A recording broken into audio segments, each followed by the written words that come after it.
Alright, so our little tutorial for how we're making a gluten-free pasta. You can use any gluten-free flour blend. Esther and I, we use either Angelic, which is here. We've only been able to find this one in Quebec, but it's really good. And it's a little expensive though, but it's good for a lot of things.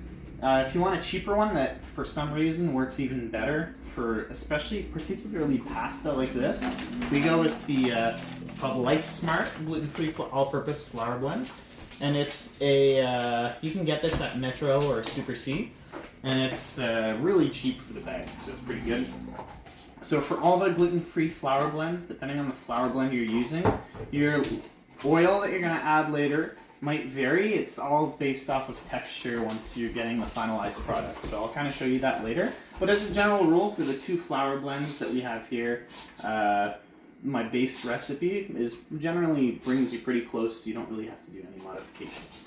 So to start out, the basic recipe that gives you 2 to 3 servings, I would say, is the base recipe is 1 cup of flour with 2 eggs, 2 full eggs, and a little bit of oil added in afterwards.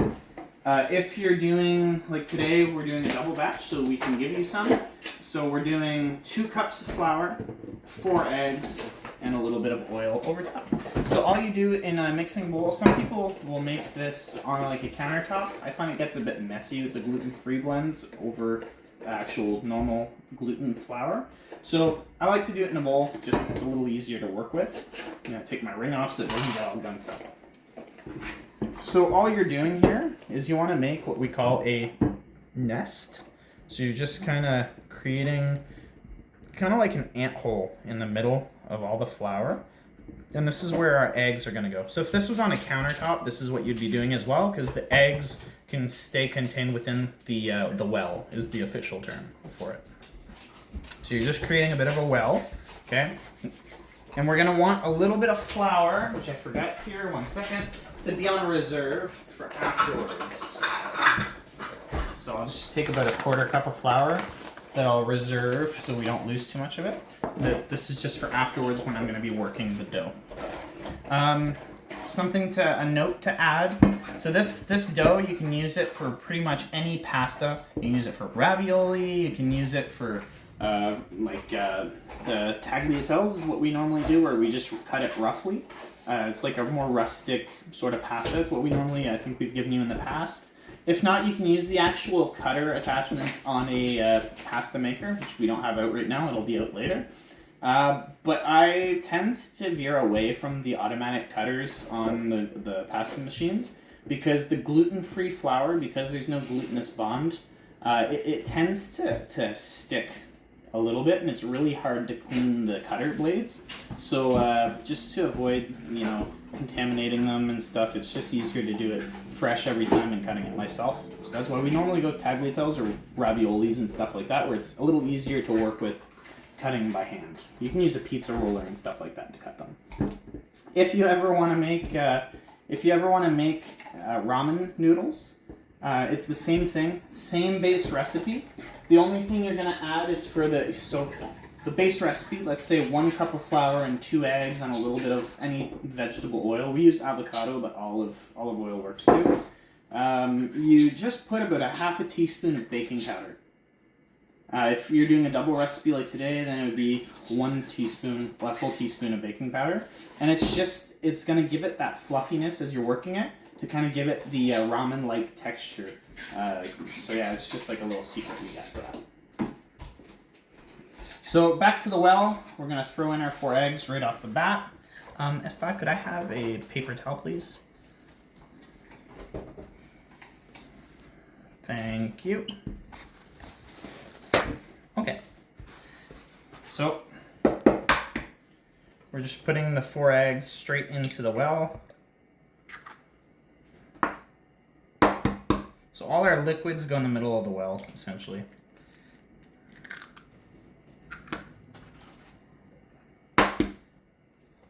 These are fresh eggs from Esther's family's area, so there's a bit of a vein in one of the eggs, but that's not a big worry. It's just, it can happen with fresh eggs. Let's good. All right, I'm just gonna rinse my fingers really quick.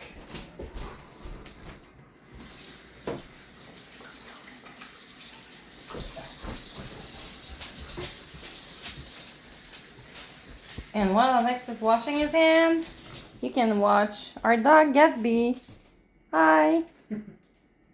Hi, Gatsby. All right, so back to the pasta.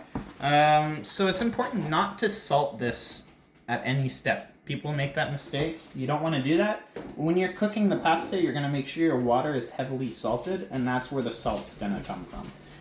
It's not recommended to put it in the pasta. It'll kind of mess up the texture a little bit. Okay, so we've got the 4 eggs. We got our 2 cups of flour.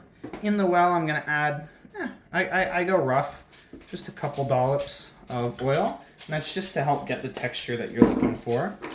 So what we're going to do to start in the well, we're going to come in and we want to break up the eggs. Gatsby, that's not. No, get off the counter. Okay, so we're just coming in and kind of whisking up the eggs in the middle of the well. We don't want to start incorporating too much flour yet because that's not our purpose yet, okay? So we're combining the egg whites and the egg yolks together with the oil.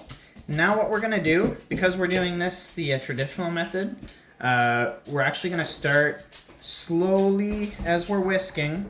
We're going to start scraping the sides to slowly incorporate flour into the well until we've gotten a texture that's too hard to work with. After that, we're going to start using our hands, which is why I took my ring off earlier. So see, I'm slowly incorporating the flour with a fork. And come on a bit of an angle. But if you have a mixer. Yeah, if you have a stand mixer like this, you can use the dough hook attachment. And you can just throw everything in. You can kind of do the well initially, but it's not as important. And then you just knead it with the mixer. It's a little bit less arm strength required. So here it's starting to get hard to whisk. So as you can see here, we've got our dough that's starting to form. So this is why I like this flour, because it tends to hold better than a lot of the other ones that you see. So once we get to about this step where it's actually holding into a dough, or depending on the flour you might be using, it might be like kind of crumbly. That's fine too. What we're gonna do is we're gonna come and just add a bit of flour to our hands here. Okay. So we're just just to help prevent it from sticking. We're going to come scrape off what's on the fork, and now we're going to do everything with our hand. So what we're doing is we're just kind of scraping along the side with our fingers. We're just coming in with our fingers, and we're bringing it up and folding it, and then pushing down. So that's just essentially we're kneading it, just like you would with bread. Okay. So we're going to start working that until we get all the flour mixed in well with the eggs. And once it's starting to hold and is a little less sticky, we can start working on a floured surface instead of the bowl.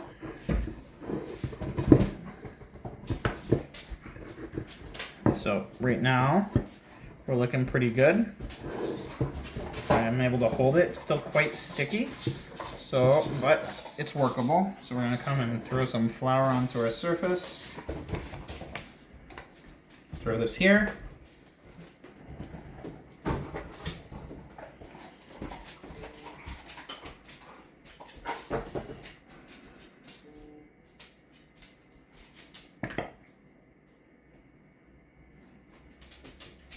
Put the extra there. All right, so now we're just gonna start doing the same thing, but a little more heavily now that we're on a flat surface. So we're folding it, and we're kneading it essentially with our hands. So something important, when you're doing it with actual normal flour, the gluten needs to form. So if you overwork it, the dough, it would be essentially it's going to be tough and it's not going to be good, but you need to work it enough for the gluten to form. In this case, because we're working with gluten-free flour, we're just kind of trying to get the binders to properly bind your flour and eggs together. and kind of simulate the glutinous bond. So that all that is like your I'm having a blank. That's not what are the terms for the, like the Either xanthan gum or guar gum or even or both. any of the gums that they kind of use to help act as a binder. So right now we've got a pretty good mix here, but it's still a little bit sticky. So as I said, sometimes depending on the flour you're going to use, it might be not sticky enough or it might be too sticky. So it's just what we kind of want is a thick dough that shouldn't be sticky to the touch at all, and you want it to be firm. So I'm just going to keep working it. Almost like Play-Doh? Yeah, you're looking for like a Play-Doh like consistency. It might still be a little bit sticky, but the idea is that if you're passing it through a roller and like a pasta maker, it shouldn't be sticking to it. The blades that I was saying, the blade attachments, that tends to stick just because you're cutting it and you're kind of putting a pressure on it, so it makes it sticky. And it sticks it to that surface, which makes it a little hard to work with. So you're just gonna slowly, that 1/4 cup of flour that I had on the side, we're just gonna slowly kind of incorporate it in until we get the texture we're looking for.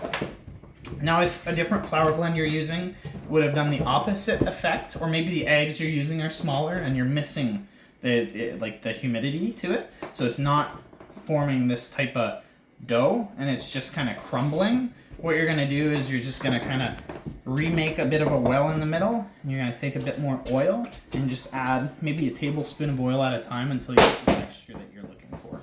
You have to do that right now? So I'm still gonna knead it a bit. Okay, it's still a bit too sticky, so I'm gonna keep adding flour. But we're getting close. So I'm still kneading it right now after adding flour, just by kind of putting powder on top.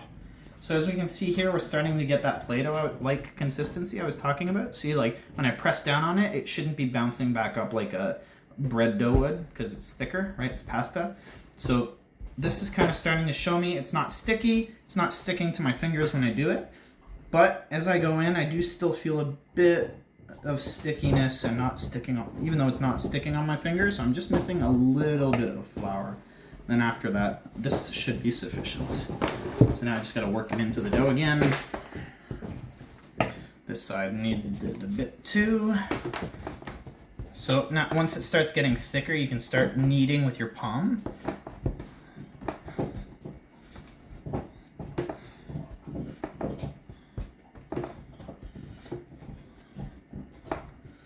Still a bit too sticky, so flour. There we go. Just about there.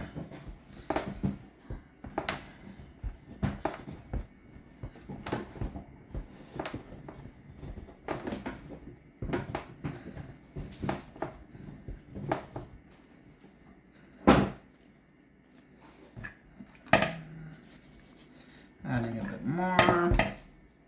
It's all with the feel. Like I said, if it's sticky still, as in it wants to stick to the table or to your fingers, it still needs flour. But we're just a bit there. I'm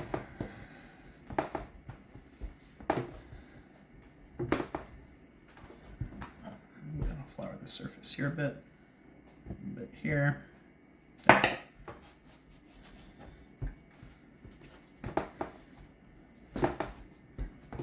Like I was saying, this one, the eggs we used are from Esta's parents' place, and they're chickens. So the eggs tend to be massive, so that's why I have to work it a little bit. If you're just using large eggs from the grocery store, you should be pretty close and not have to work it quite as much as me right now. Just a little bit more. I think this will be good.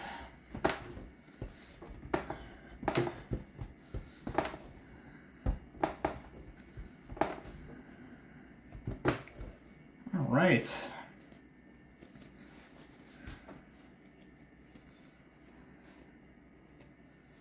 So we kind of want to make like a a bit of a disc, if you will.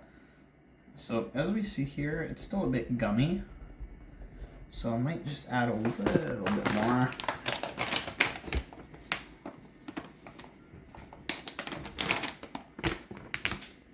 And again, if you're making just a single batch, you're gonna need a lot less extra, right? You'll be already a little closer. If you're making a massive batch, you might have to have a bit more play in terms of your adjustments. So I'm gonna add a bit of flour to the surface, add a bit of flour there, just about there. It's always getting that texture, but oh yeah, that's a lot better. You see, just as I'm working it, it tends to actually not stick at all. So that's exactly what we're looking for. So I'm kneading it still.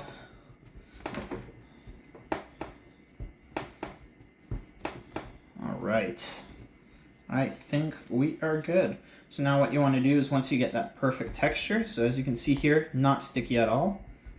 Okay. If it's a little bit sticky on the underside still, don't worry about it. As long as one side is good, you're pretty close. All you're going to do is you're going to add a bit of flour to the surface that you're working on, and that side that's still a bit sticky, it'll get adjusted. So you can kind of just rub it into the flour there, and this will be good for after. Here, you just want to, again, just add a little bit for when you're going to be working it, and you're good. So all we're doing, like I said, is we're going to come and form a ball. And then once you've got your ball, you're going to form it into a bit of a disc. So this is our dough. So like I was saying, textures you're looking for, I'm going to show you one more time. Right here, I'm poking it. It's not sticky. It's kind of like a Play-Doh-y texture. I can work it without it sticking. Okay, this is what we're looking for. So we're going to pause and we're going to get our pasta machine out just so that we can start rolling it and go from there. All right. So now what we're going to do is we've got our pasta machine here with the rollers, no cutter attachments. Okay? It's all set up and ready to go. Each machine is different, but as a general rule of thumb, all the machines are kind of the same in how they work in terms of spacing. So if you look here on the side, we've got 7 numbers, so 7 through 1. The lower the number, so like 1, the tighter this will be. So the finer your pasta will be. So as you can see here, it's very, very tight right now because I put it at 1. As I move it back up to 7, the gap gets bigger in between the 2 rollers, okay? Ideally, with gluten-free flour, I've noticed that you don't want to make it too thin. Because if you go too thin, it'll have a high risk of tearing and just cracking and falling into a million pieces, and then you don't have pasta anymore. So that's no fun and not recommended. So, Gatsby, don't throw that again. No. Couché. Couché. Couché.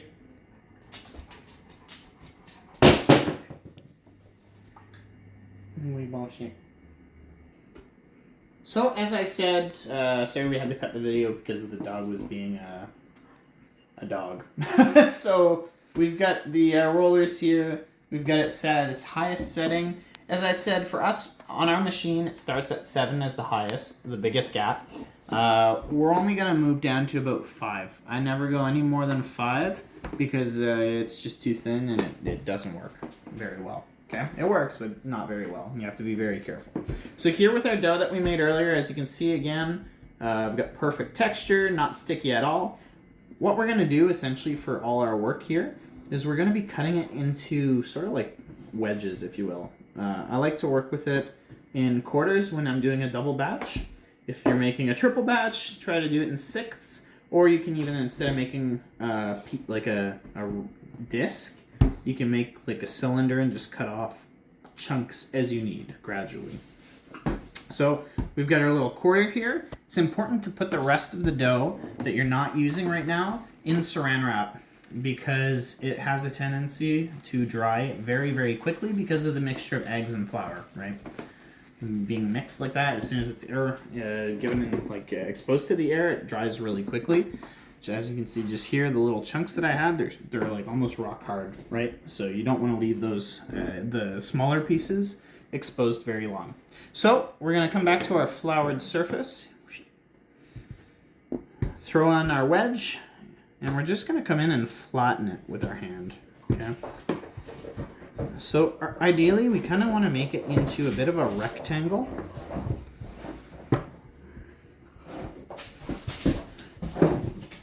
So once we get close to the shape that we're looking for, we're going to flour it so that it doesn't stick to the roller pin. Then we're going to come and just start rolling it, okay? Trying to keep that rectangular shape as best as we can, because if you start going outside of the rectangular shape, it's just not going to work very well on the pasta machine, okay? So you can see I'm just continuing to kind of try to maintain that shape. As it gets thinned out, you want to add just a little bit of flour to it so that it's not going to start sticking. As you can see, it's holding very well right now.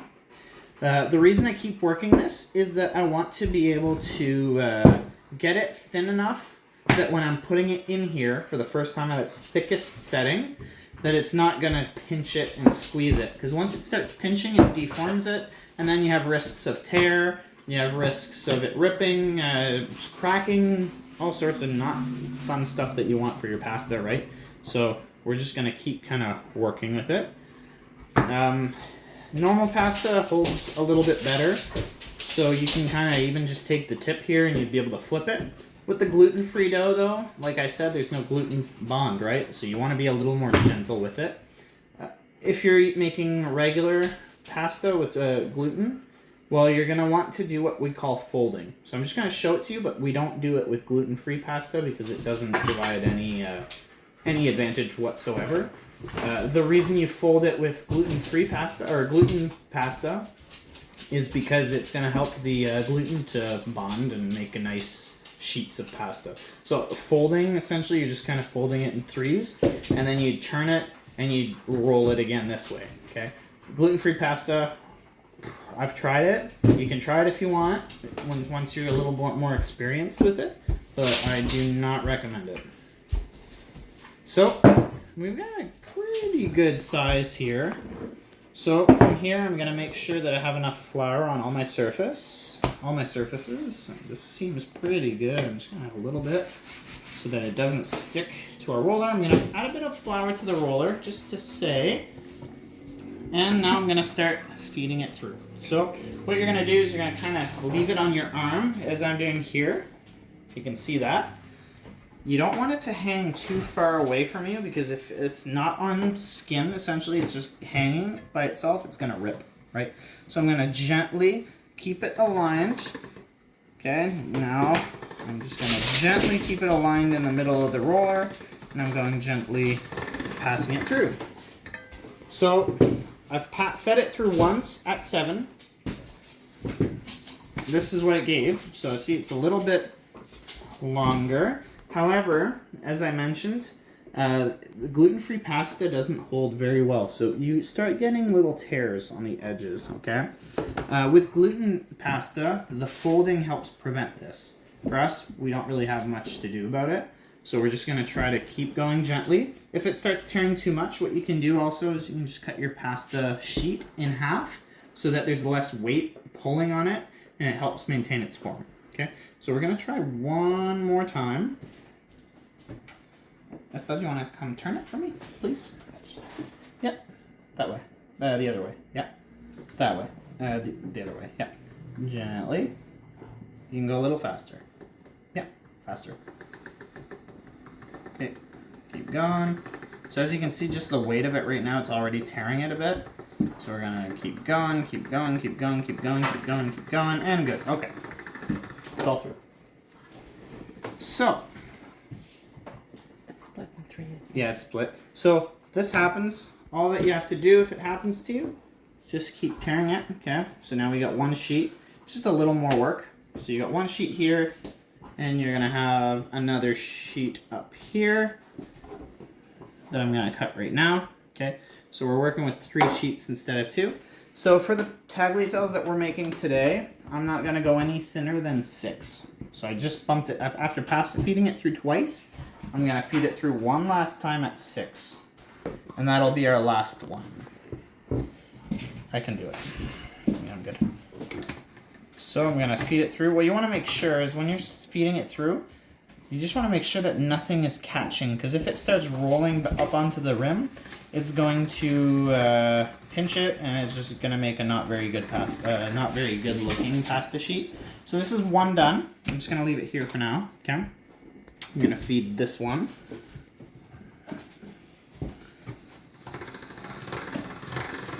So this one's done. So I'm just going to fold that once. And our last one here.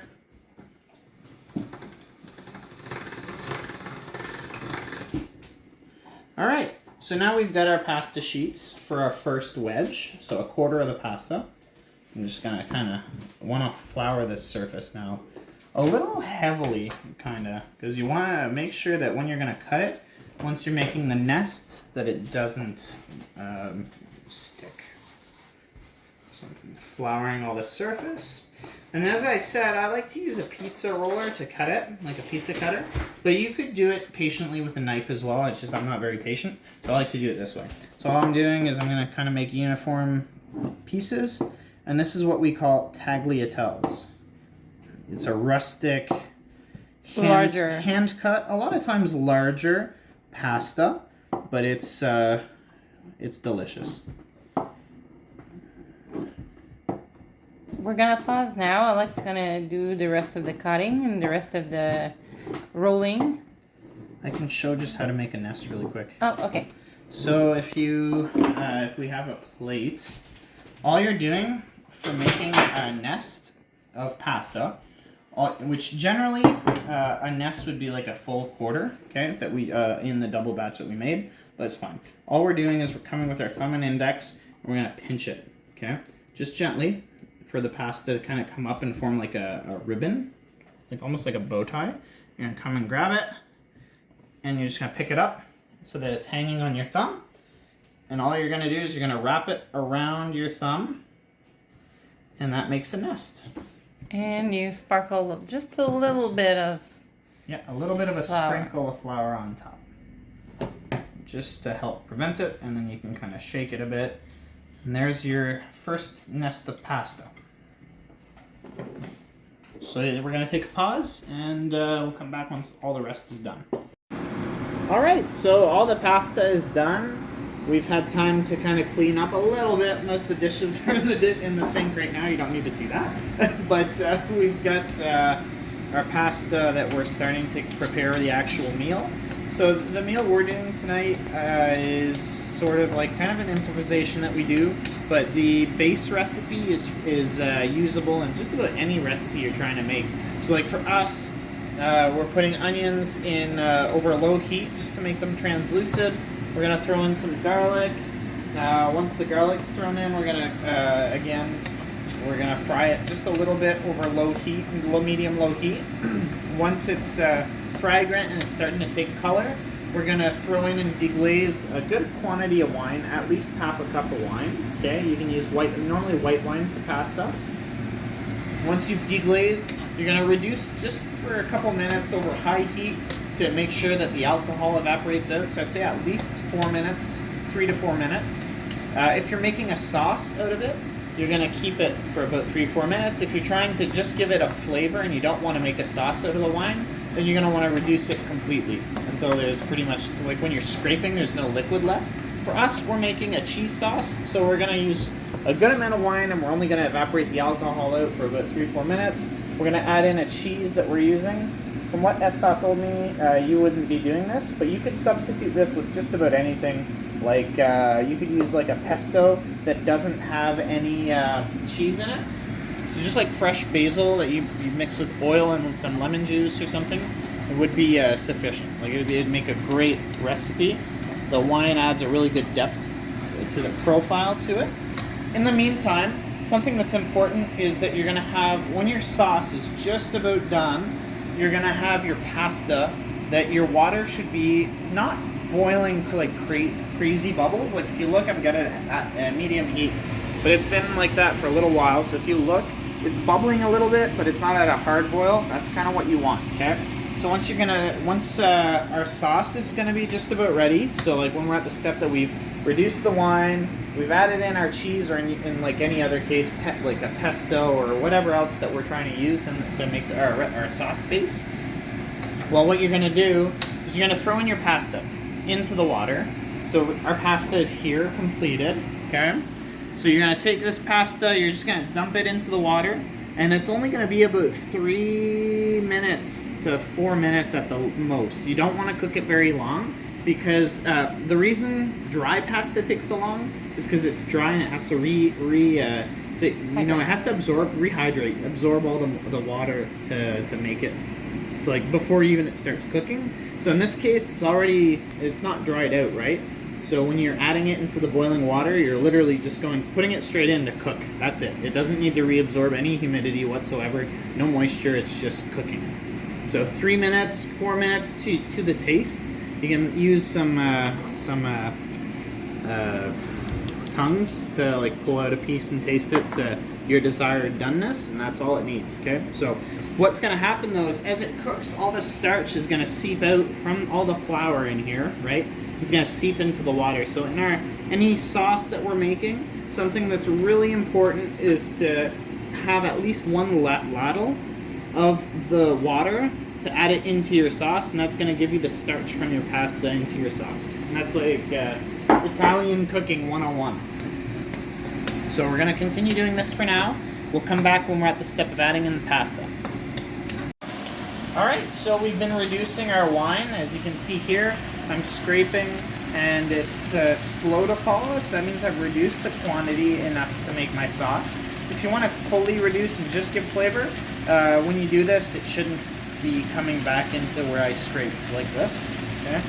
So right now it's perfect for my sauce. So I've got my cheese. I'm gonna throw in my cheese quickly. I'm gonna turn down my heat. Actually, I might even be good for now to turn it off temporarily. So I'm throwing in my cheese. So like I said, you could substitute that with a pesto with no Parmesan cheese, or you could just put like anything really. It's up to you what you would want to put in this. But like I said, pesto is something we use, where you can just make your own pesto using fresh basil and some oil and lemon juice.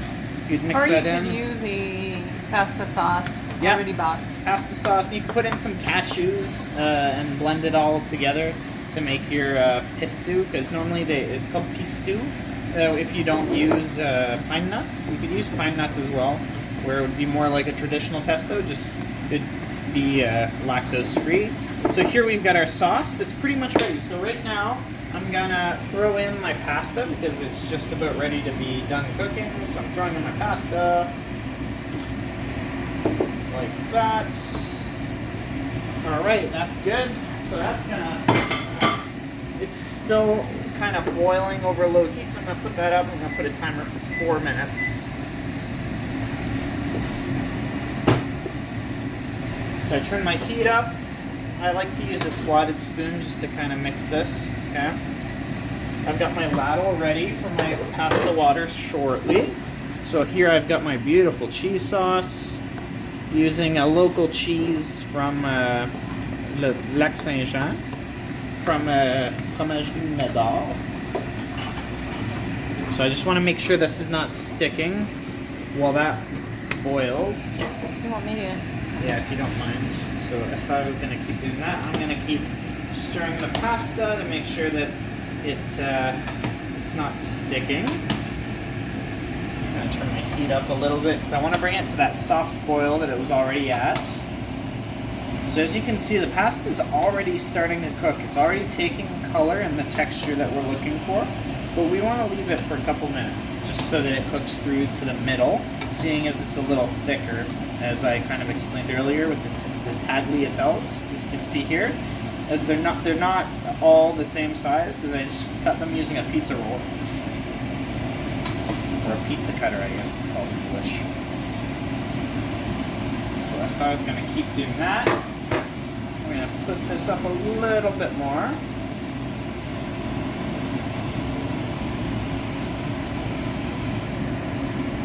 not sticking at all. Should be good because I turned the heat off. Perfect. Oh yeah, we should maybe keep stirring. Or we can take it off and just stir. So we're ready to add in the water.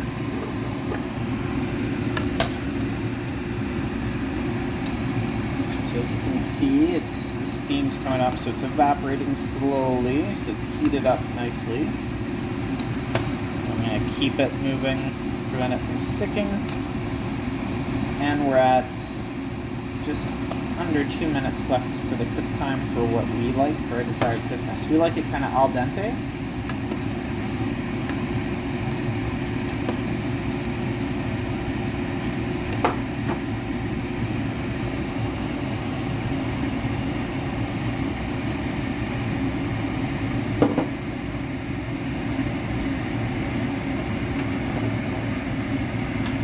So it's important to leave this pasta uncovered, because if you cover it, the amount of starch from the rice flour mixed in, like the gluten-free rice blend, it has a tendency to make this white foam that will overboil.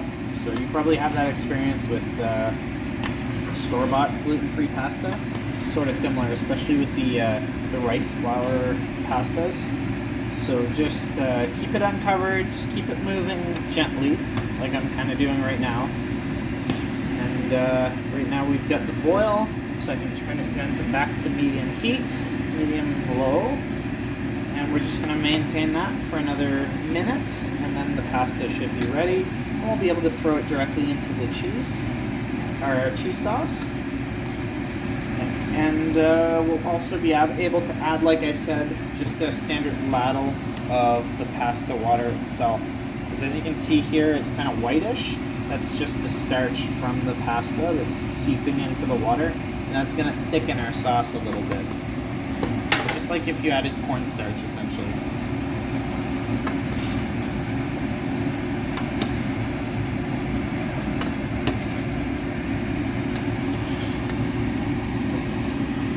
Just about ready. I'm going to turn that off. I'm going to taste it just to make sure it's what we like. It's hot. Yeah, don't burn yourself.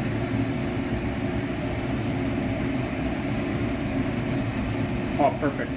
Alright, so I'm going to use the ladle, or you could use a strainer, or the slotted spoon, sorry, or a strainer to transfer that in. So you can use the tongues to start kind of tossing it. The advantage of doing it this way is, again, just the pasta water kind of mixes in directly, but you can use a strainer too, there's no problem.